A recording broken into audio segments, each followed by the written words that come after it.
Hello dear students, a very welcome to all of you. I am Ritu, PGT Computer Science in GSSS Shahabad. Dear students, आज की class में हम बहुत ही interesting topic को शुरू करने वाले हैं जिसका नाम है C++. C++ is a high level programming language. तो मैं बिल्कुल शुरू से शुरू करूंगी कि प्रोग्रामिंग लैंग्वेज क्या होता है और इसे हमें क्यों पढ़ना है. बट प्रोग्रामिंग लैंग्वेजेस के बारे में बताने से पहले मैं आपको एक बात बताना चाहूंगी.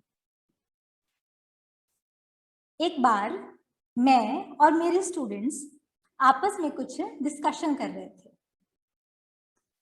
तो मेरे एक स्टूडेंट ने मुझसे कहा कि ma'am, computer is a very powerful machine.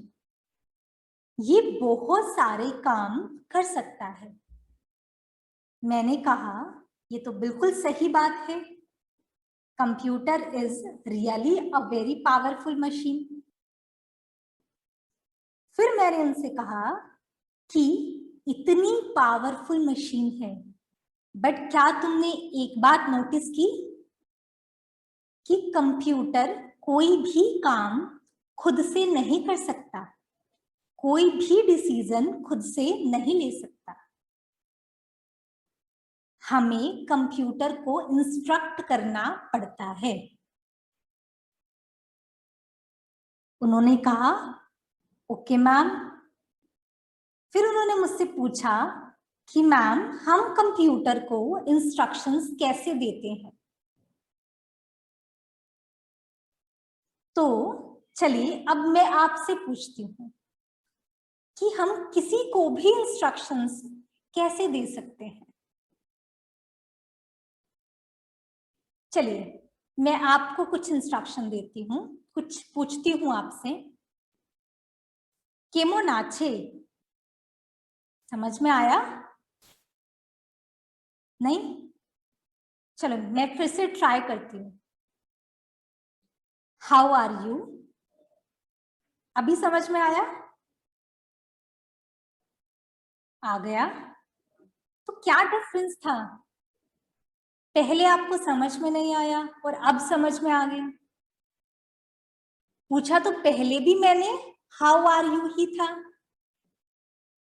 But difference किस चीज का था? भाषा का, लैंग्वेज का. पहले जो भाषा मैंने इस्तेमाल की वो आपको नहीं आती थी, और जो बाद में मैंने यूज की वो आपको आती थी. तो यहां से शायद इस सवाल का जवाब मिल गया है कि इंस्ट्रक्शंस किस लैंग्वेज में देनी है. जो भी लैंग्वेज सामने वाले को समझ में आ जाए उसी भाषा में इंस्ट्रक्शन दे दीजिए. तो अब जो सवाल था कि कंप्यूटर को हम इंस्ट्रक्शन कैसे देते हैं, जो लैंग्वेज कंप्यूटर को समझ में आए उसमें हमें कंप्यूटर को इंस्ट्रक्शंस देने हैं. अब अगला सवाल ये है कि कंप्यूटर को कौन सी लैंग्वेज समझ में आती है. कंप्यूटर को समझ में आती है मशीन लैंग्वेज, बाइनरी लैंग्वेज, या फिर कह सकते हैं लैंग्वेज ऑफ 0 and 1. तीन लैंग्वेजेस समझ में आती है? नहीं, सिर्फ एक लैंग्वेज समझ में आती है, और ये तीनों एक ही लैंग्वेज के नाम है. मशीन लैंग्वेज, बाइनरी लैंग्वेज, या फिर लैंग्वेज ऑफ 0 and 1. तो क्या आज हम लोग मशीन लैंग्वेज पढ़ने वाले हैं? नहीं, हम पढ़ेंगे C++. तो इस सवाल का जवाब अभी मैं आपको थोड़ी देर में दूंगी कि मशीन लैंग्वेज ना पढ़ के हम C++ क्यों पढ़ रहे हैं. सो डियर स्टूडेंट्स, हमारा पहला क्वेश्चन था कि प्रोग्रामिंग लैंग्वेजेस क्या होती है. So programming languages are computer languages, ऐसी लैंग्वेज जिनका यूज हम प्रोग्राम्स लिखने के लिए करते हैं, उनको हम प्रोग्रामिंग लैंग्वेजेस कहते हैं। प्रोग्राम्स क्या होते हैं? Programs are basically set of instructions.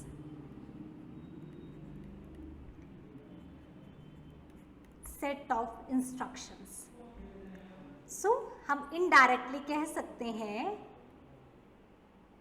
Jin languages का यूज हम कंप्यूटर को इंस्ट्रक्शन देने के लिए करते हैं उन्हीं को प्रोग्रामिंग लैंग्वेजेस कहा जाता है। हमारे पास बहुत सारी प्रोग्रामिंग लैंग्वेजेस है। Machine language, assembly language, high level languages जिसमें आती है C++, जावा, पाइथन। बट आज हमने पढ़नी है क्या? C++। So C++ is a high level programming language. इसे किसने बनाया था? बजार्नी स्ट्राउस्ट्रप, जो कि एक PhD स्टूडेंट थे। जब वो अपनी PhD कर रहे थे, 1980s की बात है, ये वो टाइम था जिस टाइम पे बहुत सारी प्रोग्रामिंग लैंग्वेजेस बन रही थी। प्रोग्रामिंग लैंग्वेजेस आ रही थी और जा रही थी, मतलब कि नई नई प्रोग्रामिंग लैंग्वेज मार्केट में आती है और ऑब्सोलीट हो जाती है। बट बजार्नी स्ट्राउस्ट्रप क्या देखते हैं, एक लैंग्वेज ऐसी है जो कि आई तो है बट गई नहीं, जिसको 20 इयर्स से प्रोग्रामर यूज कर रहे हैं। तो बजार्नी स्ट्राउस्ट्रप ने क्या किया, उस लैंग्वेज में कुछ फीचर्स ऐड कर दिए उस लैंग्वेज को और इम्प्रूव करने के लिए।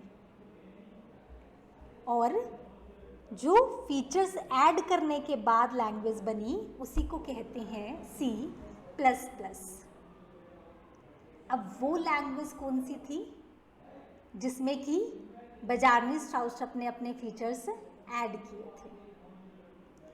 उसे हम कहते हैं C language. C language. C++ को हम सुपर सेट भी कहते हैं C लैंग्वेज का। क्यों कहते हैं सुपर सेट? क्योंकि जो C के फीचर्स हैं वो तो C++ में है ही, और C++ में अपने भी कुछ फीचर्स ऐड हो गए हैं। अब वो फीचर्स कौन से हैं जो कि न्यूली एडिड है? उनमें आता है हमारे पास classes, objects, inheritance, encapsulation, abstraction and polymorphism. इन सब फीचर्स को हम ऊप्स के कॉन्सेप्ट भी कहते हैं। C++ एक ऑब्जेक्ट ओरिएंटेड प्रोग्रामिंग लैंग्वेज है जहाँ पे क्लासेस है एंड ऑब्जेक्ट्स हैं। देखिए डियर स्टूडेंट्स, अब ये 1980s की बात थी जब बजार्नी स्ट्राउस्ट्रप ने इस लैंग्वेज को बनाया। तो क्या आज भी इस लैंग्वेज को यूज किया जाता है कि आज ही ऑब्सोलीट हो गई है? नहीं, आज भी C++ बहुत सारी जगह पे हम यूज़ करते हैं। बहुत पावरफुल लैंग्वेज है। तो चलिए देखते हैं कहाँ कहाँ हम इसका यूज़ कर रहे हैं।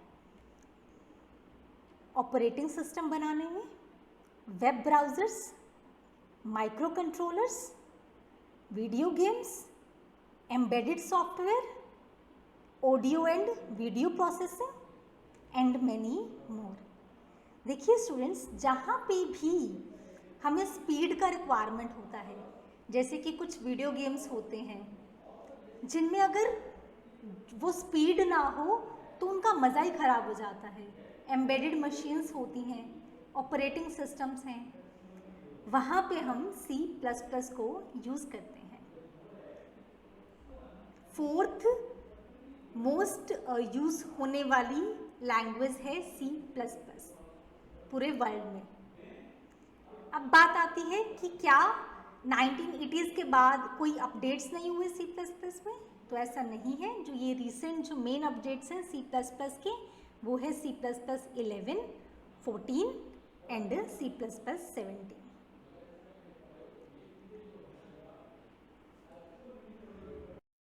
चलिए हम फिर से अपने उसी सवाल पे आ जाते हैं जिसमें हमें ये चीज पता चली थी कि कंप्यूटर को सिर्फ और सिर्फ मशीन लैंग्वेज समझ में आती है।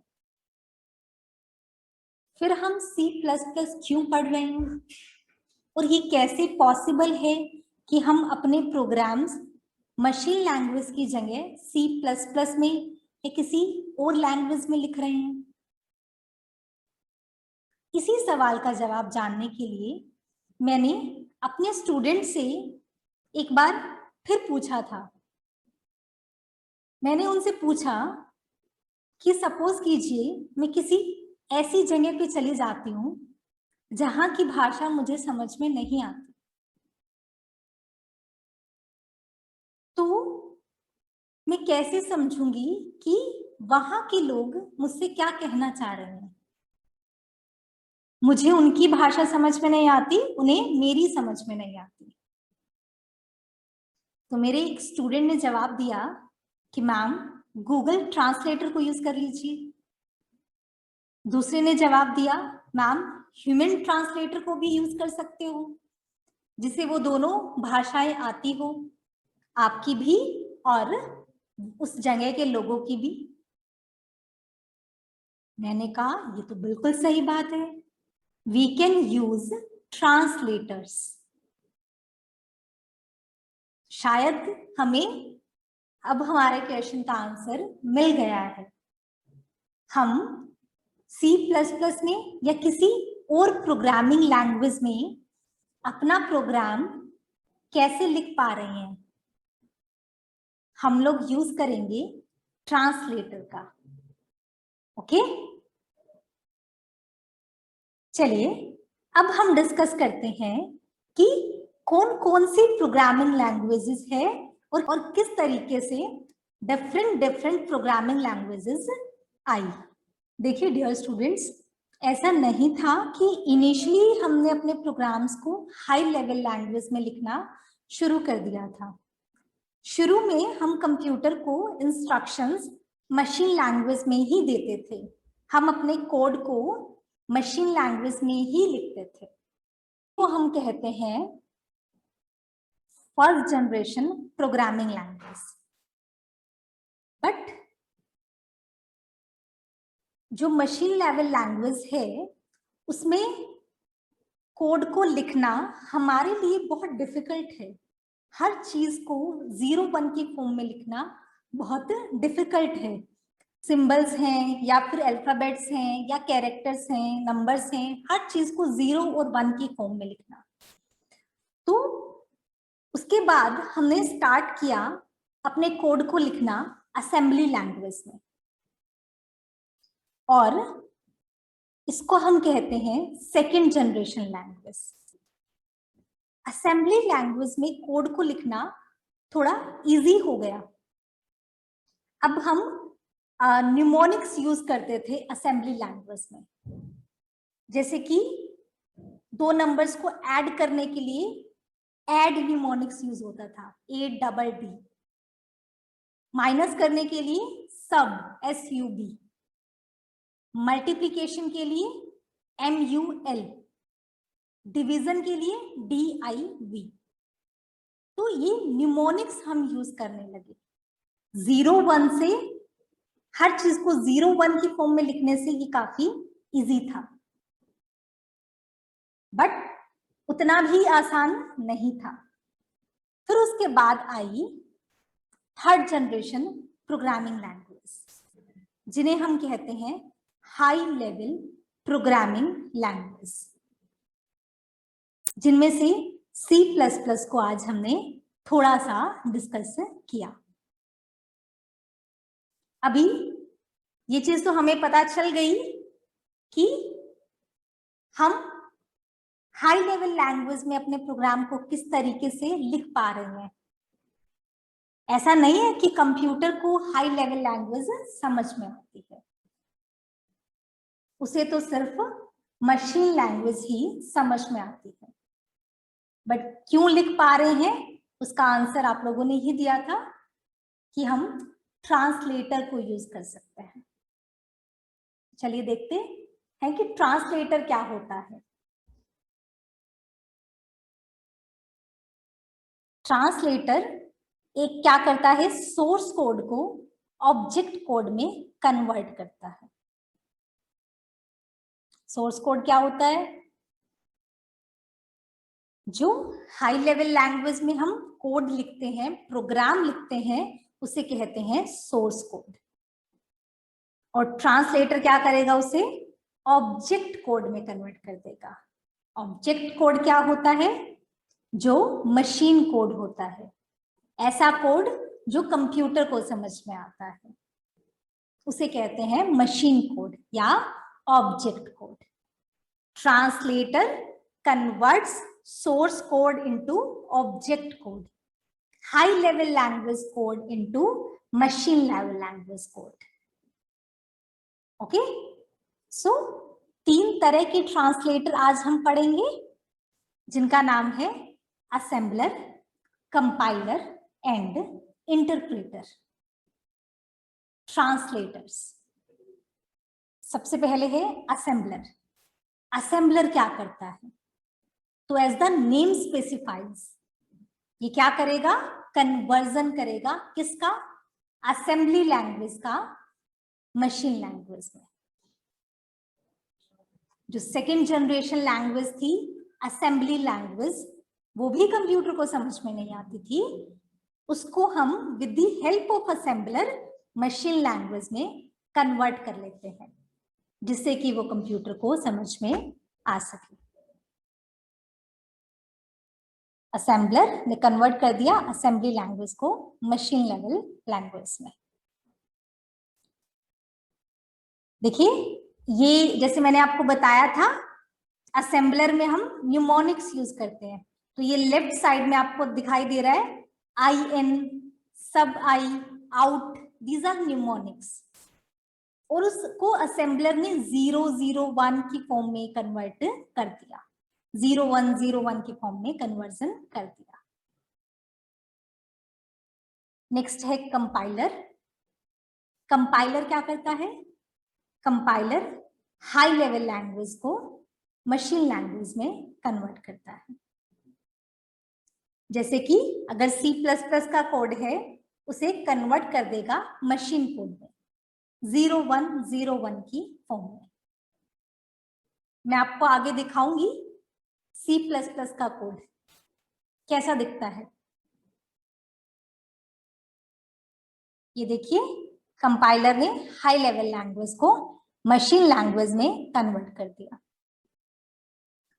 इंटरप्रेटर भी यही करता है, हाई लेवल लैंग्वेज को मशीन लैंग्वेज में कन्वर्ट करता है।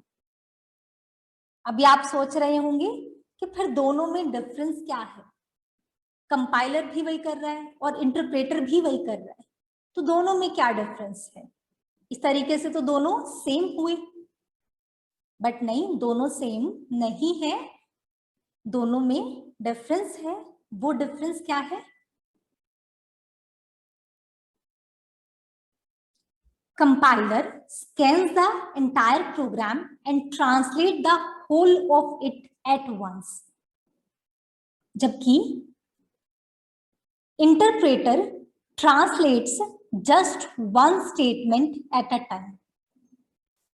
देखिए, कंपाइलर पूरे कोड को एक ही बारी में मशीन कोड में कन्वर्ट कर देता है, जबकि इंटरप्रेटर ऐसा नहीं करता।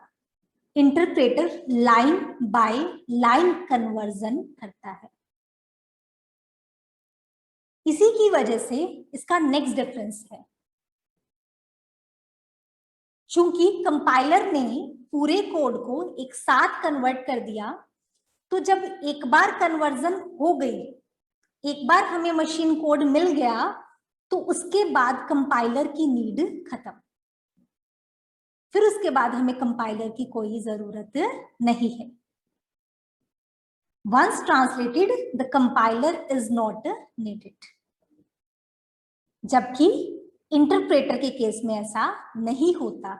जब तक हम अपने सोर्स कोड को एग्जीक्यूट कर रहे हैं, तब तक इंटरप्रेटर की जरूरत हमें पड़ती है।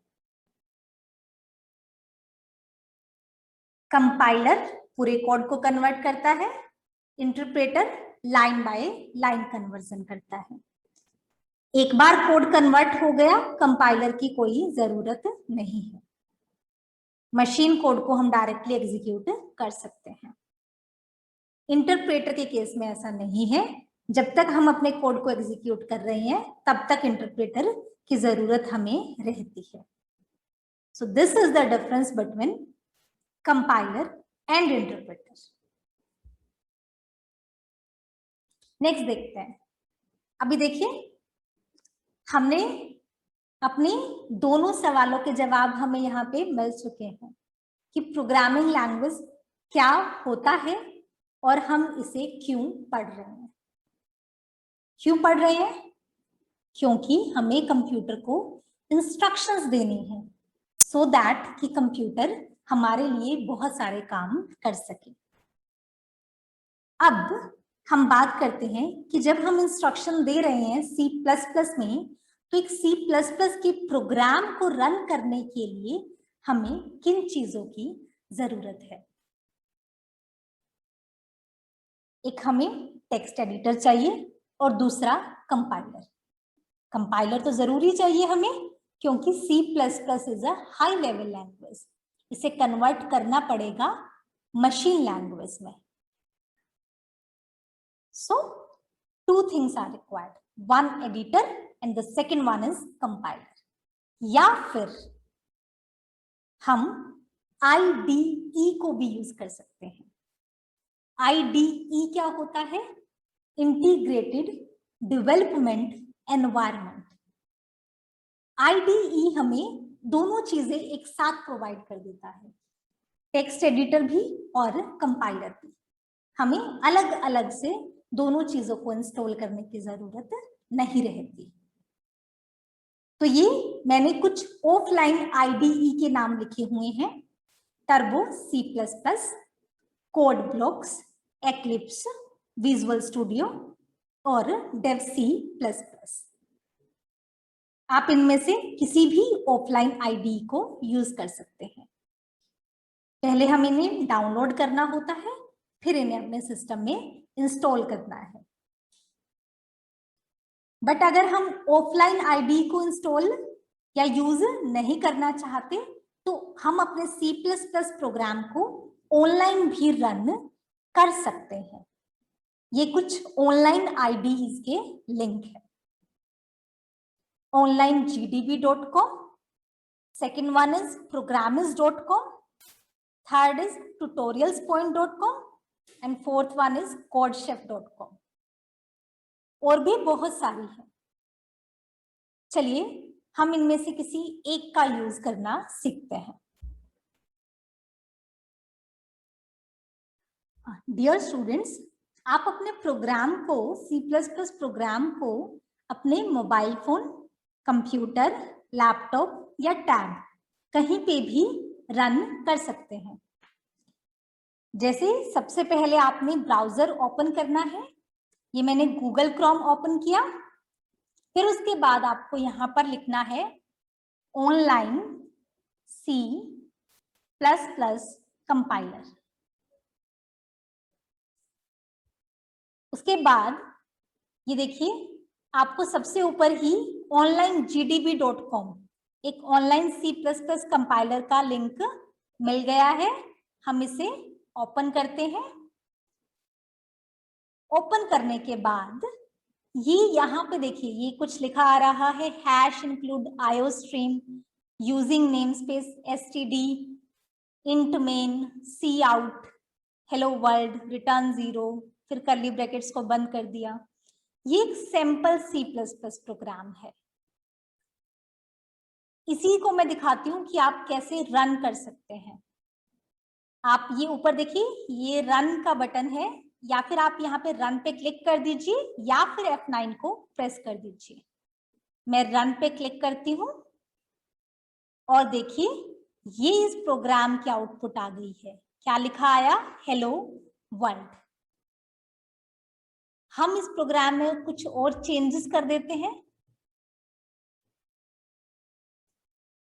मैं लिखती हूँ हेलो स्टूडेंट्स,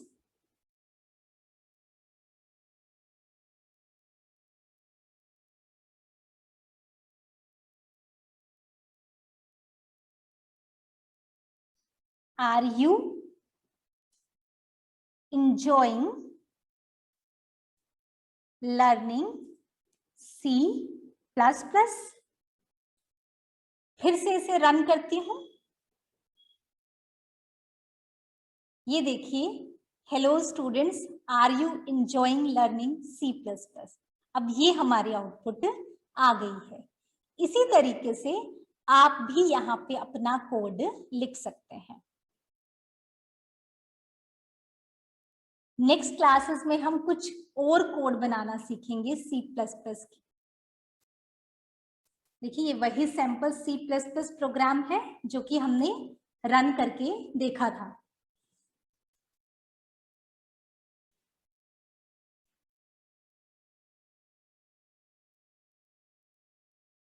देखिए, ये वही सैंपल C++ प्रोग्राम है जो कि हमने रन करके देखा था।